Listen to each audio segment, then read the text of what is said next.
বিসমিল্লাহির রহমানির রহিম। দয়াময় পরম দয়ালু আল্লাহর নামে শুরু করছি।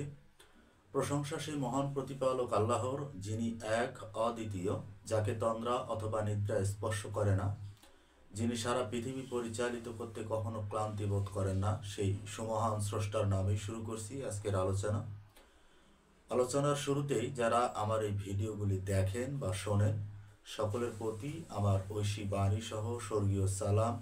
আসসালামু আলাইকুম। বন্ধুগণ, আমি নতুন চ্যানেল খুলেছি। জয় হোক।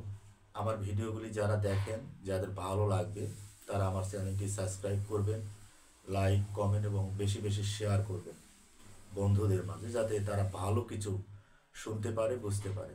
তো আজকে যে বিষয়টি নিয়ে আলোচনা করব, পুরো ভিডিওটি যদি আপনি না দেখেন, এই আলোচনার কিছুই বুঝতে পারবেন না।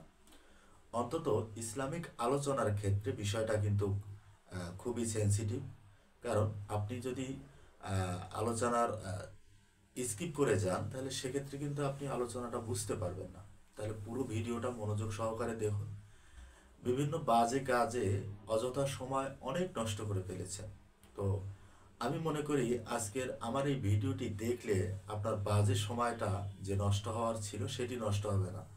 জীবনে অন্তত একটু হলেও কাজে লাগবে। তো যাই হোক, আজকে যে বিষয়টি নিয়ে আলোচনা করব সেটি হলো, নামাজ বেহেস্তের চাবি নয়, নামাজ মুসলিমদের জন্য জাহান্নামের চাবি। নামাজ দিয়েই আজকে মুসলিমরা সৎকর্মকে আড়াল করে ফেলেছে, আর পৃথিবীতে চলছে এরই বিপরীত ধর্ম।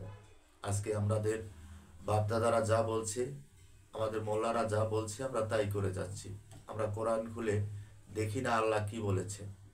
তো চলুন দেখি আজকে বিষয়টি নিয়ে আলোচনা করব। আজকে দেখবো আসলে জান্নাত কি কারণে দেয়া হবে, বা কি কারণ, কি কাজগুলো করলে আমরা জান্নাত পাবো, জান্নাতের সত্য কি, জান্নাতের মালিক আল্লাহ, তিনি আমাদেরকে কি সত্য দিলেন। তো শুরু করছি। মহান আল্লাহর কাছে প্রশংসা চেয়ে, সমস্ত শয়তানের ওয়াসওয়াসা থেকে আমাদেরকে যেন তিনি নিরাপত্তা দান করেন। তো আজকে যে আয়াতটি নিয়ে আলোচনা করব সেটি হলো 2 নম্বর সূরা বাকারার 25 নম্বর আয়াত। এখানে আল্লাহ বলেছেন, যাহারা ঈমান আনয়ন করে ও সৎকর্ম করে, তাহাদেরকে শুভ সংবাদ দাও যে তাহাদের জন্য রহিয়াছে জান্নাত, যাহার নিম্নদেশে নদী প্রবাহিত। যখনই তাহাদেরকে ফলমূল খাইতে দেওয়া হইবে, তখনই তাহারা বলিবে, ইতিপূর্বে আমাদেরকে যে ফলমূল দেওয়া হইত, ইহা তো তাহাই, তাহাদেরকে অনুরূপ ফলই দেওয়া হবে, এবং তাহাদের জন্য রহিয়াছে পবিত্র সঙ্গিনীগণ, সেখানে তাহারা স্থায়ী হবে। 2 নম্বর সূরা বাকারা 25 নম্বর আয়াত। এরপরে 2 নম্বর সূরা বাকারা 83 নম্বর আয়াত। আল্লাহ একই ঘোষণা দিলেন। পবিত্র কোরআনের মধ্যে আল্লাহ ঈমান আনার কথা টোটালি বলেছেন 303 বার। যদি কেউ ঈমান আনে, সৎকর্ম করে, তাহার জন্য আছে জান্নাত। যদি কেউ ঈমান আনে, সৎকর্ম করে, তাহার জন্য আছে জান্নাত। এই ঘোষণা আল্লাহ পবিত্র কোরআনে 303 বার দিয়েছে। অথচ আমরা নামাজকে জান্নাতের চাবি হিসেবে ধরে নিয়ে ঈমান আর সৎকর্ম থেকে দূরে আছি। কিভাবে ঈমান আনতে হয় তাও জানি না, সৎকর্ম কি কি কোরআন থেকে তাও খুঁজে বের করলাম না। আমরা শুধু নামাজকেই প্রাধান্য দিয়ে যাচ্ছি, আর এই নামাজই মনে করতেছি যে এটাই আমাদেরকে জান্নাতে নিয়ে যাবে। আসলে বন্ধুগণ, আপনারা একটু কোরআন খুলে দেখুন, বুঝতে পারবেন মহান আল্লাহ কি বলেছে।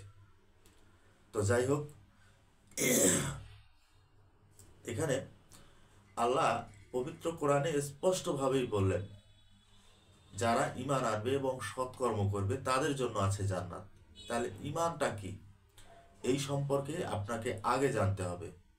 তো আপনি যদি ঈমানই না আনেন, তাহলে আপনার পরবর্তী যে সৎকর্মগুলো আপনি করবেন, নামাজ, রোজা, হজ, যাকাত, যাই করেন না কেন, সবগুলোই কি হবে, সবগুলোই বরবাদ।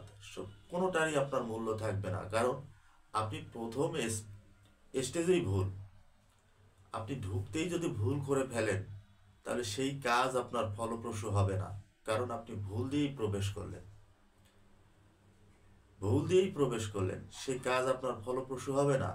আপনাকে জানতে হবে, আগে ঈমান আনতে হবে। কিভাবে ঈমান আনবেন? অবশ্যই আপনারা কোরআন বুঝে বুঝে পড়ুন এবং দেখুন আল্লাহ কোরআনের মধ্যে কি বলেছে, কিভাবে ঈমান আনতে হয়। আল্লাহর যে নির্দেশিত সৎকর্মগুলো কি কি এগুলো আগে জানুন, এরপরে আপনি আল্লাহর ইবাদত শুরু করুন।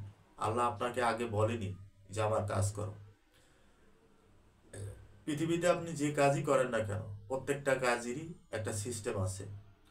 আপনি এই কাজটা আগে বুঝবেন, এরপরে কাজ করবেন। না বুঝে কাজ করবেন, সেই কাজে তো আপনি ভুল করবেনই, আর বারবার ভুল করবেন, বারবার আল্লাহর কাছে মাপ চাইবেন। আপনি কি এটা কি ব্যবসা শুরু করে দিয়েছেন? আপনি আগে শেখেন, তারপরে আল্লাহর কাছে চান, তারপরে আল্লাহর কাজ করেন। তো যাই হোক, আজকের আলোচনা এতটুকুই। আপনারা আয়াতটা নিয়ে আরো গবেষণা করেন, আপনারা বোঝার চেষ্টা করেন। আমার থেকে হয়তো বা আপনাদের জ্ঞান আরো বেশি আছে। তো আজকে এ পর্যন্তই। সবাই সুস্থ থাকবেন, ভালো থাকবেন। ধন্যবাদ।